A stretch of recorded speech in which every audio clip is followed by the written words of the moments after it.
Good morning, noon, evening or night, depending when you're watching this video. My name is Alegende and welcome back to World of Tanks and the NBTT'ay Replay series, where we showcase the best replays of our clan, the NBTT, for around each patch.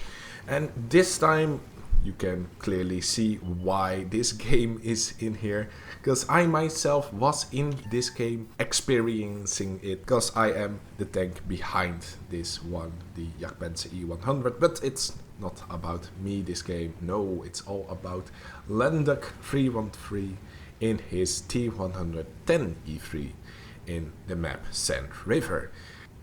And at the beginning of this match, Lenduk is going towards a, well, not that predictable position for a T110E3. He's going towards the middle of the map, right inside the open. Now, the reason why this isn't particularly a good position for the T110E3 is that although his frontal armor is pretty much impenetrable, especially from distances, however, the side and rear are one big weak spot, and staying in the middle allows the enemy tanks to easily flank around and have shots at those large weak sides pretty much. It's just all the side is the big weak spot. However, at the start he does have a great overview of a large portion of the map, which is the best strategy you can do in a tank destroyer. And so he already had some few shots at some of the enemy tanks. Unfortunately, the accuracy of the T110E3 isn't really that of a sniping TD, and so he misses a few and gets spotted in the process right now. So now he is watching carefully which flank he should worry the most about. He's angling his armor or facing the right direction pretty much, because the flank above him or the flank behind him right now is concealed by that large dune, while the south side of the map does have some clear shots in him, only by slightly peeking over those smaller dunes. So Lenduk needs to be careful right here, as more and more enemies are cresting the ridges and are able to see his sides. But for a little while nothing really happens. Lenduk gets spotted a few times, but it isn't until the 60 TP crosses the ridge in order to fire at him that it will be apparent that, yeah, staying in the middle isn't the best option, as he gets fired at by the object and the Waffenträger all the way from the base. So he makes the right decision to go down inside the dip right here in the middle of Sand River and cover himself. Also a very nice engine fire on that 60 TP, pretty much one-shotting that guy with 1722 damage in one shot. So right now this position is more advantageous, and the reason why will become apparent in a few moments, but for the time being here allows Lenduk to cover more of his sides, as enemies are only able to cross the ridges and get enough depression to fire at him at only a few locations, which can be better managed than pretty much standing in the middle of the map and getting having those types of positions where he can get fired at pretty much everywhere, or at least at far more positions, which is a lot more difficult to manage. So as I am now behind Lenduk, pretty much showing the other reason why being in the lower ground is a more advantageous position, is that the 50 TP I'm facing right now has trouble to make his way over the ridge, and I fire at him and another shot kills him, showing you that the lower grounds aren't always a disadvantage. An advantage of the lower ground sometimes can be that enemy tanks don't have a clear shot at you until they are pretty much over the ridge, but in that time you yourself have time enough to aim and fire back. Although I did fire heat, I was pretty sure right there I'm firing heat. Another advantage of this particular game is having me as a platoon mate. As you can see, you saw for the past few minutes, I am pretty much the RT magnet right here. I am the lightning conductor that will direct all the attention of the artillery. So Lendung hasn't been fired at by the artillery at all. So after dealing with those tanks, we can fully direct our attention at the one tank left at this flank, the object 430U, and with that the T110E3 has all of its disadvantages removed of his side. Now it can face towards a single opponent, not worry about the other flanks, because those enemies are quite far away as of right now. However, the cap is being pressured, so we need to make our moves towards defending the cap. And me with, well, being potentially a one-shot, not in the in the best of situations right there, also quite in the middle, but we need to do something, and I don't think the light tank will be enough to reset fully the cap. So Lendung being the backline support, very good here, but you will see that I don't need any help. Yeah, that was a pretty nice shot.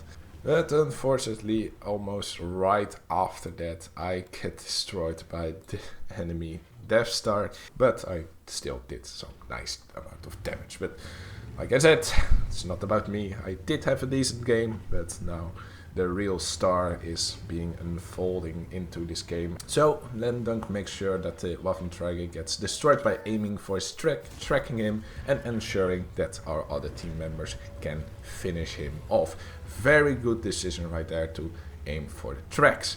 Now the next threat, the object 430U, and as you can see, now that I'm gone from from the battle, artillery is finally directing its fire at Lendung. Now the 430U is a huge threat, he cannot allow him to flank him around, but luckily Lendung does the perfect thing here by reversing back up the dune. Because of that, the 430U needs to outmaneuver him by going uphill, slowing him down, and again allowing our teammates to finish him off, since he's a pretty easy target at that moment. So that's some great marksmanship, some great decision that Lendung makes right here. But unfortunately now a little mistake by facing the wrong direction. He could have been able to already fire a chunk out of that enemy Death Star, giving some revenge for me. But he has now better overview, now that he has backed up towards the highest point inside the cap circle. Firstly, he doesn't have a shot at the Jagdpanzer E100, but then right after he does fire and hit the enemy Death Star. Being in this position, having overview, and well, surprisingly even not being spotted. So great advantageous position right here.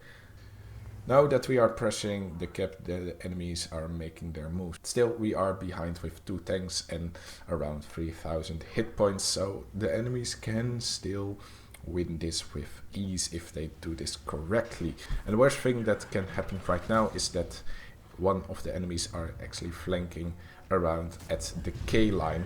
Luckily that doesn't happen, and Lendung can comfortably fire at all the tanks coming from the north, while the 50 TP is focusing his attention at the only threat of the other flank, the Jagdpanzer E100. Unfortunately, the 50 TP takes some damage from the Jagdpanzer, and Lendung really needs to get rid of some tanks right now before he gets into a crossfire.